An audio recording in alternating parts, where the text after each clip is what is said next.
ሰላም ቤተሰብ ኢትዮጵያውያን ኤርትራውያን እንዴት ናችሁ? እግዚአብሔር ይመስገን ደህና ነኝ። ዛሬ የመጣሁት እንግዲህ አሁን አብዛኞቻችሁ ጾም ስለገባ ፊታችን በሆዳችን የምናገኛቸውን አንዳንድ ነገሮች ለቆዳችን የሚያስፈልጉትን ከውስጥ በምግብ የጎደሉትን ነገር እኛ ደግሞ ከውጪ ማግኘት አለብን ማለት ነው።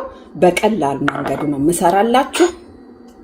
ለጾመኞችም ኢንክሉድድ ስለሆነ ይሄ ትሪትመንት ማለት ነው ሁላችሁም መጠቀም ስለምትችሉት ፕሊስ አብራችሁኝ ስሩ።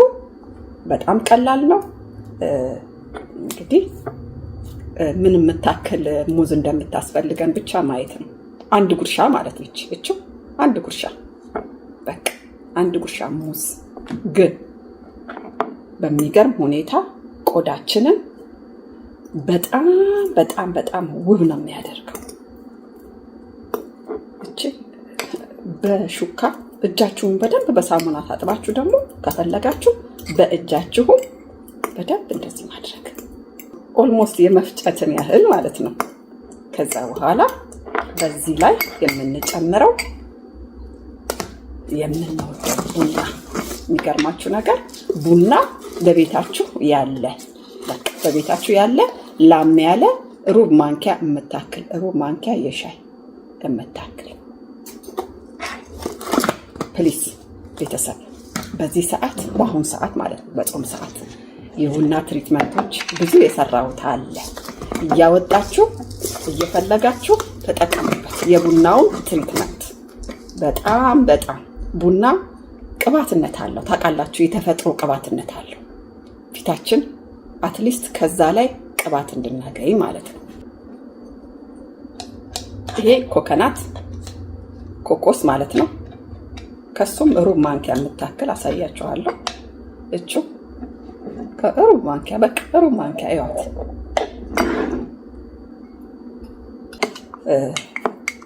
ናቹራል ትሪትመንትን ስትሰሩ በእንጨት ወይም በላስቲክ ተጠቀሙ ነው የሚሉት።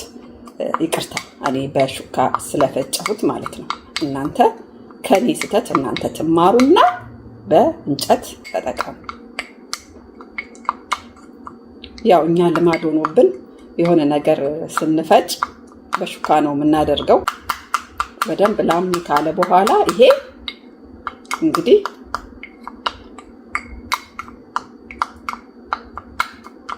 ምርጥ ይኸውላችሁ፣ አያችሁት? ልክ ክሪም የሆነ ማለት ነው። ፀጉሬን አስይዤ መጣ።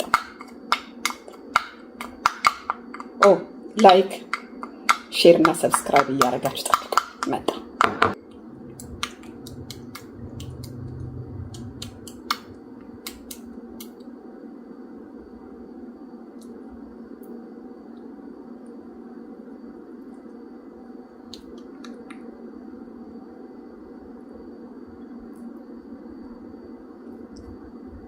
ይሄ አንለስ የቡና አለርጂ ካልሆናችሁ በስተቀር ለሁላችንም አይነት ቆዳ ነው የሚሆነው።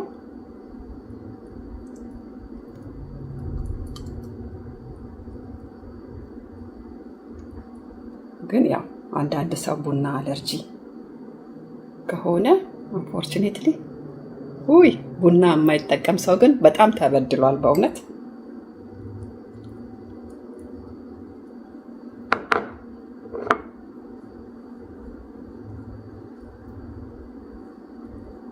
እናንተ ደግሞ በደንብ ገለጥ ያለ ልብስ ለብሳችሁ ከኋላም ከፊትም እኔ ያው እዚህ ጋር ካሜራ ላይ ስለሆንኩኝ ስለማይመቸኝ እንጂ ለብቻዬ ስቀባ ለራሴ ሳደርግ ነው የምላችሁ።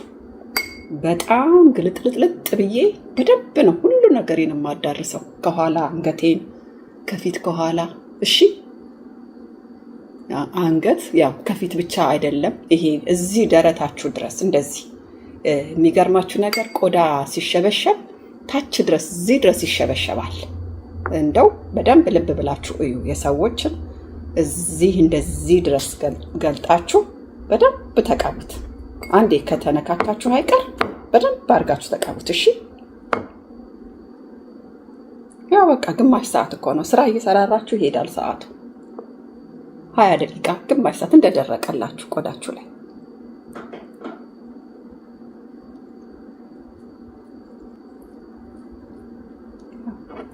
ከተረፋችሁ በጣም ትንሽ ተርፋኛለች። እኔ ከተረፋችሁ ደግሞ እጃችሁን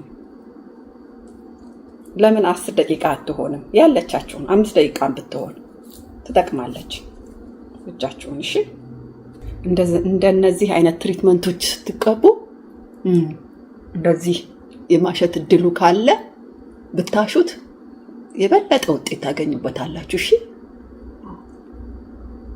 እንደ ኤክሰርሳይዝ ማለት ነው።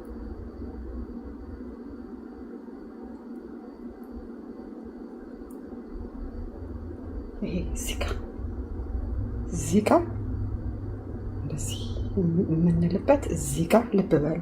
ቶሎ ኮስተር የሚለው ስብር የሚለው ፓርት እና እዚህ አፋችን እዚህ ላይ መስመር ያወጣል።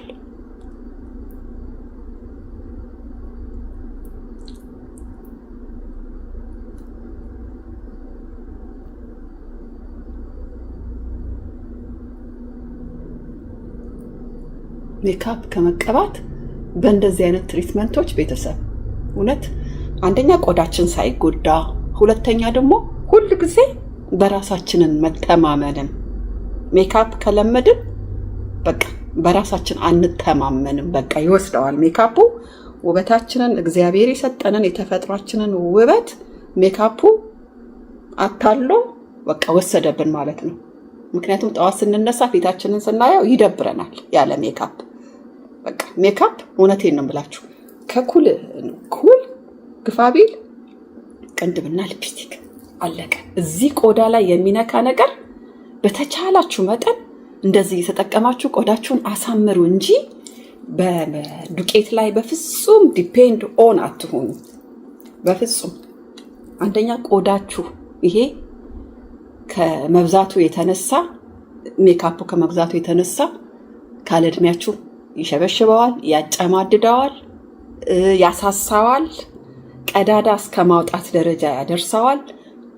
ስትፈጠሩ የነበራችሁን ቆንጆ ቆዳ ያበላሽባችኋል።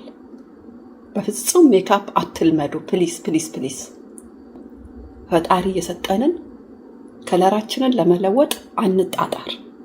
ራሱን የሰጠንን ቆዳ እንዳለ ጥሩ አድርጎ ፈጥሮ የሰጠንን በእንክብካቤ መያዝ ማለት ነው። ምንም ኃጢአት የለውም። አሁንም ጾም ስለሆነ የምትሉ ሰዎች ካላችሁ ተሳስታችኋል። እንደውም ጾማችሁ አይታወቅባችሁ ነው የሚለው። ስለዚህ ራሳችሁን ይህን እንደዚህ እየተቀባባችሁ ወዛም ሆናችሁ ጥሩ ነገር በተግባር የጾሙን ወቅት በተግባር የሚረዱ ሰዎች አሉ፣ የተቸገሩ ሰዎች፣ እነሱን ማብላት፣ ማጠጣት፣ ማልበስ ያ ነው በቃ ዋናው እንጂ እንዲሁ በባዶ ድርቅ ብለን መታየቱ ለሰዎች እይታ እሱ አይሰራም። እውነቱን ልንገራችሁ እሱ አይሰራም። ለእይታ እንዳይሆን ጾማችን እንዳይከሽፍብን ማለት ነው። እና ይሄ መቀባት ምንም ኃጢአት አይደለም። ይሄ እዚህ ውስጥ ቂቤ የለም፣ ምንም የለም፣ ጾም የለውም። ኮኮናት ኦይል ነው፣ ቡና ነው፣ ሌላው ሙዝ ነው። ስለዚህ ተጠቀሙበት እህቶቼ፣ ወንድሞቼ። ለወንድም ለሴትም ነው። ሲመጥ ድርቅ ሲል መጣው። እዩት። እኔ ስራ ስሰራራ 30 ደቂቃ ሆነው። በጣም ደርቋል፣ ምጥጥ አርጓል። ዘይቱ ነው የሚያብረቀርቀው ማለት ኮኮናት ኦይሉ እንጂ ድርቅ ብሏል። ግን ስነካው ቆዳዬን ስፖንጅ ታውቃላችሁ አይደል? የህፃን ልጅ ስፖንጅ ቆዳ እንደዛ ነው የሆነው። እስቲ አንዴ ተቀቡት። አንዴችን ትሪትመንት ታዘቡኝ በእናታችሁ። ይሄ ትሪትመንት ማንም ሰው እንዳያመልጠው ፕሊስ ፕሊስ። ለምታውቋቸው ሼር አድርጉላቸው። ሁላችሁም ሞክሩት። ታጥቤ መጣው። ውጤቱ ፐርፌክት። ገና ሳልታጠበው ነው እኔ ያወቅኩት። ስማም ቆዳዬ እንዴት እንደለሰለሰ። የሁል ጊዜ ሰንስክሪኔን ይዤ ነው የመጣሁት።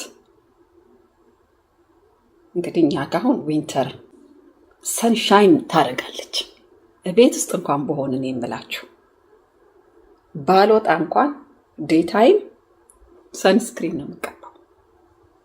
ቤት ውስጥ ዊንተር፣ ሰመር፣ ስፕሪንግ፣ ፎል ኢዳዝም ማረር ሰንስክሪን በተለይ የኔ ሰንስክሪን ለሁሉም ቆዳ ስለሚሆን ፕላስ ደግሞ ያ አጋጣሚ እንደዚህ ስለለበስኩኝ ነው እንጂ እናንተ ይመቻችኋል። እናንተ ገለጥለጥ ያለ ለብሳችሁ ሰንስክሪናችሁንም በደንብ እጃችሁን በመቀባት ማንኛውም ሰንስክሪን ለእናንተ ቆዳ የሚስማማችሁን መጠቀም። ይሄ ትሪትመንት አንዳችሁም ሰው የተባላችሁ በሙሉ እንዳያመልጣችሁ። ፕሊስ ተጠቀሙበት። ጓደኞቻችሁንም ፕሊስ እንዲጠቀሙበት አድርጉ። ያመሰግኗቸዋል። እኔን አይደለም እናንተን ያመሰግኗቸዋል። እውነቴን ነው የምላችሁ። ቆዳችንን እንንከባከብ። በዛ ላይ አሁን ብርድ ነው። ብርዱ ራሱ ቆዳ የፊት ቆዳ ማለት ነው ቀዝቃዛ ወይዘርን ቢወድ በጣም ኤክሰስ የሆነ ብርድ ሲሆን ደግሞ ምጥጥ ነው የሚያደርገው። ቆዳችንን ወዛችንን ምጥጥ ያደርገዋል። የዛን ጊዜ ያለ እድሜያችሁ ትልቅ ሰው ነው የሚያስመስላችሁ። ለዚህ ነው ውጭ ሀገር ያለ ብዙ ጊዜ ውጭ ሀገር የሚኖሩ ሰዎች አገር ቤት እንዳሉት አይነት ቆዳ አይኖረንም። ለምን? የአገር ቤቱ ወይዘር በጣም አይበርድም፣ በጣም አይሞቅም፣ መካከለኛ ወይዘር ስለሆነ ያለው አብዛኛውን ጊዜ የኢትዮጵያኖች እድሜ አያስታወቅብንም። ዛቲስ ዘ ሪዝን ወይዘሩ ነው እመኑኝ በጣም የሚያግዘን። እና እናንተ ግን ከኢትዮጵያ በተለይ የወጣችሁ ሰዎች ይቺን ክረምቷን ይቺን ብርዷን እንደዚሁ እንዳትላቀቁ። አትሊስት ጊዜ እንኳን ባይኖራችሁ በሳምንት አንድ ቀን አንዷን ትሪትመንት አድርጉ። ኦይል ማታ ማታ መቀባት በፍጹም አትርሱ። ግን ትሪትመንት በቀን በቀን አትጠቀሙም። ያው በሳምንት አንዴ ወይም 2 እሺ። በሚቀጥለው ደግሞ ሌላ ይዤላችሁ እመጣለሁ። ለዚሁ ከወይዘሩም ጋራ የሚሄድ ማለት ነው። እስከዛ ድረስ ላይክ፣ ሼር፣ ሰብስክራይብ ማድረግ አትርሱ። ወዳችኋለሁ። ደህና